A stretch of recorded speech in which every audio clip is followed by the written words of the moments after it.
ഈശോ മിശിഹായ്ക്ക് സ്തുതിയായിരിക്കട്ടെ.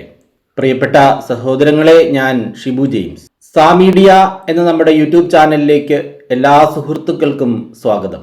2025 ലോഗോസ് പരീക്ഷയ്ക്ക് ഇനി 12 ദിവസങ്ങളാണ് അവശേഷിക്കുന്നത്. ഈ വീഡിയോയിൽ ന്യായാധിപന്മാരിൽ നിന്നുള്ള സമാന വാക്യങ്ങളാണ് ഉൾപ്പെടുത്തിയിട്ടുള്ളത്. എല്ലാവരും ഏറെക്കുറെ എല്ലാ ഭാഗങ്ങളും പഠിച്ചു കഴിഞ്ഞു എന്ന് പ്രതീക്ഷിക്കുന്നു. നമുക്ക് പഠിക്കാനുള്ള 35 അധ്യായങ്ങളുടെയും ചോദ്യോത്തരങ്ങളുടെ വീഡിയോ ചെയ്തിരുന്നു. POC 400 ചോദ്യങ്ങൾ സെലക്ട് ചെയ്ത് തന്നിട്ടുണ്ട്.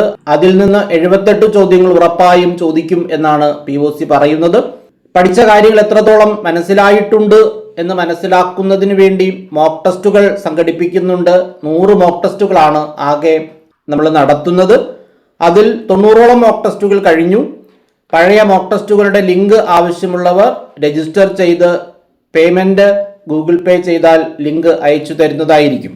ന്യായാധിപന്മാർ 11 മുതൽ 21 വരെയുള്ള 2025 ലോഗോസിന് പഠിക്കാനുള്ള മുഴുവൻ ഭാഗങ്ങളിൽ നിന്നായി 26 ചോദ്യോത്തരങ്ങളാണ് സമാന വാക്യങ്ങൾ തയ്യാറാക്കിയിട്ടുള്ളത്. ഈ പറയുന്ന വാക്യങ്ങൾ നിങ്ങൾ ബൈബിളിൽ വായിച്ചു നോക്കുക. ഇതിൽ നിന്നും കൂടുതൽ ചോദ്യോത്തരങ്ങൾ നിങ്ങൾ തയ്യാറാക്കി അത് കമന്റ് ചെയ്യാൻ കൂടി പരിശ്രമിക്കുക. ഒന്നാമത്തെ ചോദ്യം, ന്യായാധിപന്മാർ 11, 17 മുതൽ 25 വരെ വാക്യങ്ങൾക്ക് സമാനമായ പഴയ നിയമ ഭാഗമേത്? ഫുട് നോട്ടിൽ കൊടുത്തിട്ടുള്ളതാണ്. നമ്മളിവിടെ സമാന വാക്യങ്ങളായി വീഡിയോ ചെയ്യുന്നത്. സംഖ്യ 20-ാം അധ്യായത്തിന്റെ 14 മുതൽ 21 വരെ. ഫുട് നോട്ടിൽ 22 വരെ എന്നാണ് പറയുന്നത്. 22 പുതിയൊരു ഹെഡിങ്ങിനു കീഴിൽ പുതിയൊരു ആശയമാണ് പറഞ്ഞു തുടങ്ങുന്നത്. 14 മുതൽ 21 വരെയാണ് ശരിയായ ഉത്തരം. ഫുട് നോട്ടിൽ കൊടുത്തിരിക്കുന്നതിൽ പ്രിന്റിംഗ് മിസ്റ്റേക്ക് ഒക്കെ സാധാരണ വരാറുണ്ട്. അതുകൊണ്ട് അത് പരിശോധിച്ച് നോക്കി തന്നെ പഠിക്കുക. സംഖ്യ 20-ാം അധ്യായം 14 മുതൽ 21 വരെ എല്ലാവരും വായിച്ചു നോക്കണം എന്ന് സ്നേഹത്തോടെ ഓർമ്മിപ്പിക്കുകയാണ്. രണ്ടാമത്തെ ചോദ്യം, ന്യായാധിപന്മാർ 11-17 ഇസ്രായേൽ അന്ന് ഏദോം രാജാവിനോട് ദൂതന്മാർ വഴി നിന്റെ ദേശത്തിലൂടെ കടന്നു പോകാൻ തങ്ങളെ അനുവദിക്കണമെന്ന് അപേക്ഷിച്ചു എന്നാണ് പറയുന്നത്. എന്നാൽ അതിന്റെ സമാന വാക്യമായ സംഖ്യ 20-14 ആരാണ് ദൂതന്മാരെ അയക്കുന്നത്? മോശയാണ് അവിടെ ദൂതന്മാരെ അയക്കുന്നത്. ന്യായാധിപന്മാർ 11-17 ജെഫ്തയാണ് ഈ കാര്യങ്ങൾ പറയുന്നതും ദൂതനെ അയക്കുന്നതും ഒക്കെ. അവിടെ 17-ാം വാക്യത്തിൽ ഇങ്ങനെ പറയുന്നുണ്ട്, അന്ന് ഏദോം രാജാവിനോട് ദൂതന്മാർ വഴി നിന്റെ ദേശത്തിലൂടെ കടന്നു പോകാൻ ഞങ്ങളെ അനുവദിക്കണം എന്ന് അപേക്ഷിച്ചു എന്ന് പറയുന്നുണ്ട്. അന്ന് എന്ന് പറയുന്നത് മോശയെക്കുറിച്ചാണ് പറഞ്ഞിരിക്കുന്നത്. അതാണ് സംഖ്യ 20-14 കാണുന്നത്. ഈ ഭാഗങ്ങൾ നിങ്ങൾ കൂടി വായിച്ചു നോക്കി അതിന്റെ ഒരു താരതമ്യം മനസ്സിലാക്കേണ്ടതാണ്. ഇതുപോലെ തന്നെ പരീക്ഷയ്ക്ക് ചോദിക്കണം എന്നൊന്നുമില്ല. ഇതിന് സമാനമായ രീതിയിൽ ചില വാക്കുകളോ ആശയങ്ങളോ ഒക്കെ ആയിരിക്കാം ചോദിക്കുന്നത്. മൂന്നാമത്തെ ചോദ്യം, സംഖ്യ 20-14 മോശ ഏദോം രാജാവിനോട് ഇസ്രായേൽ നിന്റെ ആരാണ് എന്നാണ് പറയുന്നത്? സഹോദരൻ. 4, ന്യായാധിപന്മാർ 11-17 ഏദോം രാജാവ് അത് സമ്മതിച്ചില്ല എന്ന് മാത്രമേ പറയുന്നുള്ളൂ. എന്നാൽ സംഖ്യ 20-18 തന്റെ രാജ്യത്തു കടന്നാൽ എന്തു ചെയ്യും എന്നാണ് ഏദോം രാജാവ് പറയുന്നത്. വാളുമായി ഞാൻ നിങ്ങളെ നേരിടും. മോശ സംഖ്യാപുസ്തകത്തിൽ ഏദോം രാജാവിനോട് നിന്റെ രാജ്യത്തു കൂടി കടന്നു പൊയ്ക്കൊള്ളട്ടെ എന്ന് ചോദിക്കുമ്പോൾ അവിടെ കുറച്ചധികം കാര്യങ്ങൾ പറയുന്നുണ്ട്. അതിൽ പറയുന്നുണ്ട്, അങ്ങനെ കടന്നു പോകാൻ പറ്റില്ല, അങ്ങനെ എൻ്റെ രാജ്യത്തു കടന്നാൽ വാളുമായി ഞാൻ നിങ്ങളെ നേരിടും എന്നാണ് പറയുന്നത്. എന്നാൽ ന്യായാധിപന്മാരിൽ അങ്ങനെ പറയുന്നില്ല, കടന്നു പോകാൻ സമ്മതിച്ചില്ല, അത്രയേ ഉള്ളൂ. അഞ്ചാമത്തെ ചോദ്യം, ന്യായാധിപന്മാർ 11-35 സമാനമായ പഴയ നിയമഭാഗം. സംഖ്യ 32 ചോദ്യം 6, ന്യായാധിപന്മാർ 11-35 അതിന്റെ സമാന വാക്യഭാഗമായ സംഖ്യ 32 പൊതുവായി കാണുന്ന ഒരാശയം എന്ത്? നേർച്ച. ഈ 2 വാക്യങ്ങളും നിങ്ങൾ വായിക്കുക. അവിടെ 2 സ്ഥലത്തും എന്താണ് പറയുന്നത് എന്ന് വ്യക്തമായി മനസ്സിലാക്കുക.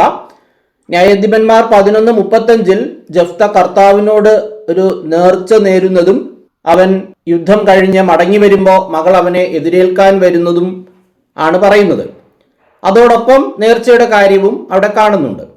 എന്നാൽ സംഖ്യാപുസ്തകത്തിൽ 32 നേർച്ചയുടെ കാര്യം മാത്രമേ പറയുന്നുള്ളൂ.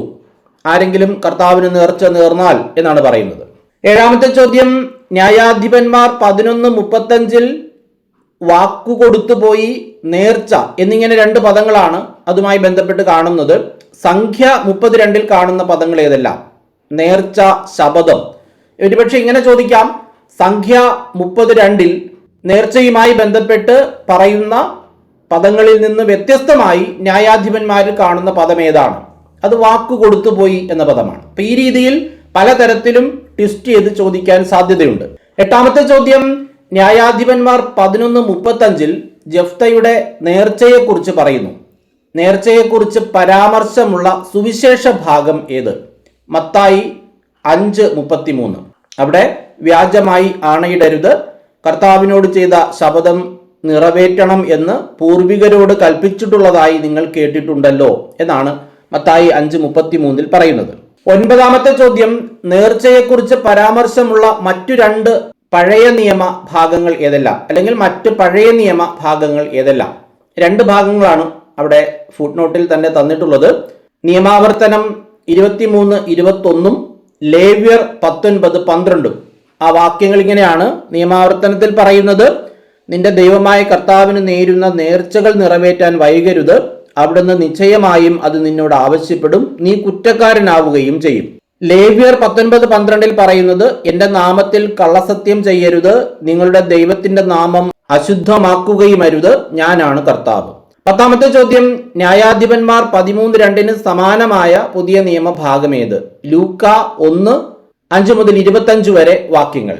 11ാമത്തെ ചോദ്യം, ന്യായാധിപന്മാർ 13:2 കർത്താവിന്റെ ദൂതൻ മനോവയുടെ ഭാര്യയ്ക്ക് പ്രത്യക്ഷപ്പെട്ട് പറഞ്ഞു, നീ വന്ധ്യയാണ്, നിനക്ക് മക്കളില്ല, നീ ഗർഭം ധരിച്ചൊരു പുത്രനെ പ്രസവിക്കും. എന്നാൽ അതിന്റെ സമാന ഭാഗമായി ഫുട്നോട്ടിൽ തന്നിരിക്കുന്ന ലൂക്ക 1:5-25 വരെ ഭാഗങ്ങളിൽ ദൂതൻ ആർക്കാണ് പ്രത്യക്ഷപ്പെടുന്നത്? സക്കറിയായ്ക്ക്. ഈ വാക്യങ്ങൾ വായിക്കുകയും പരമാവധി നിങ്ങൾക്ക് കമന്റ് ചെയ്യാൻ കഴിയുന്ന വാക്യങ്ങൾ കമന്റായി രേഖപ്പെടുത്തുകയും ചെയ്യുക. 12, ന്യായാധിപന്മാർ 13:5 സമാനമായ പഴയ നിയമഭാഗം. സംഖ്യ 6:1-5 വരെ. അത് നിങ്ങൾ കൃത്യമായി വായിക്കണം. ചിലരെ സംശയവും ചോദിച്ചിരുന്നു, എന്താണ് നാസീർ വ്രതം എന്നൊക്കെ ചോദിച്ചിരുന്നു. നാസീർ വ്രതം എന്താണെന്ന് വളരെ കൃത്യമായി പറയുന്നുണ്ട്. അങ്ങനെയും ചിലപ്പോൾ ചോദ്യം ചോദിക്കാം, നാസീർ വ്രതത്തെക്കുറിച്ച് വളരെ കൃത്യമായി രേഖപ്പെടുത്തിയിട്ടുള്ള പഴയ നിയമഭാഗം ഏത്? അങ്ങനെ ചോദിച്ചാൽ സംഖ്യാപുസ്തകം 6:1-5 വരെ ഭാഗങ്ങൾ നമുക്ക് എഴുതാം. 13, ന്യായാധിപന്മാർ 13:7 നീ ഗർഭം ധരിച്ച് ഒരു പുത്രനെ പ്രസവിക്കും, വീഞ്ഞോ വീര്യമുള്ള പാനീയങ്ങളോ കുടിക്കരുത് എന്ന് പറയുന്നുണ്ട്. അതിനു സമാനമായ പുതിയ നിയമഭാഗം ഏത്? ലൂക്ക 1:15. 14, ന്യായാധിപന്മാർ 13:18 സമാനമായ പഴയ നിയമഭാഗം. ഉൽപ്പത്തി 32:29. 15, ന്യായാധിപന്മാർ 13:18 എന്റെ പേര് അത്ഭുതകരമായിരിക്കെ നീ അത് ചോദിക്കുന്നത് എന്തിന് എന്ന് മനോവയോട് കർത്താവിന്റെ ദൂതൻ ചോദിക്കുകയാണ്. എന്നാൽ ഉൽപ്പത്തി 32:29 അപ്രകാരം ചോദിക്കുന്നത് ആരാണ്?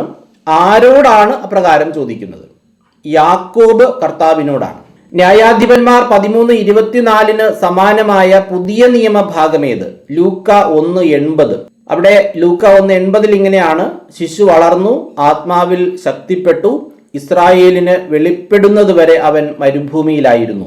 ന്യായാധിപന്മാർ 13:24 അവൾ ഒരു പുത്രനെ പ്രസവിച്ചു, സാംസൺ എന്ന് അവന് പേരിട്ടു, കുട്ടി വളർന്നു, കർത്താവ് അവനെ അനുഗ്രഹിച്ചു.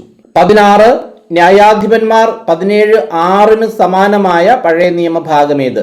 ന്യായാധിപന്മാർ 21:25. 17, ന്യായാധിപന്മാർ 17:6 ന്യായാധിപന്മാർ 21:25 കാണുന്ന പൊതുവായ ആശയം, ഇസ്രായേലിൽ രാജവാഴ്ച ഇല്ലായിരുന്നു, ഓരോരുത്തരും യുക്തമെന്നു തോന്നിയത് പ്രവർത്തിച്ചു പോന്നു.